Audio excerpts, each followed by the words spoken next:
90% of executives that you speak with would say, look, AI is going to fundamentally change marketing and creative, but only 24% have developed a real roadmap for their business of how that's going to happen. Our focus right now is how do you take AI out of the playground and into production? How do you get real value, impact, productivity out of the AI tools versus just being something to mess around with? Marketing is ultimately about growth. Marketing is about how companies create relevant connections between the brand and the consumer. And what marketing is going to be able to do more effectively as we move forward is be a real growth engine with a lot less guesswork around, is any of this marketing working?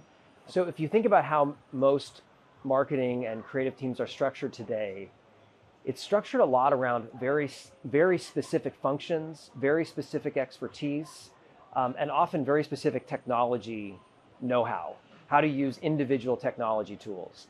In the future, you won't need to be nearly so siloed as a marketer. You will have the ability to operate many more of these tools because the AI will create a layer of, I can work with the AI to say, this is what I'm trying to accomplish. Yeah. And so now I can be an end-to-end marketer in a way that's very difficult for any individual today in any kind of large company. I think if you're not experimenting and you're on the sidelines, you should probably start experimenting. AI, I think, like many things, there's one aspect which is, learning how to incorporate it. I think another aspect, and this is a big focus for us at Adobe, is how do you put the AI into the applications that people use already? Because the more the AI can serve you inside of application workflows, the more productivity and effectiveness you're going to get without having to invent a new way of doing things. We like to say at Adobe that AI is not going to replace people, but people that use AI may be replacing the people that don't use AI. Okay. And so being familiar with the capabilities, the skill sets, how do you write a prompt effectively?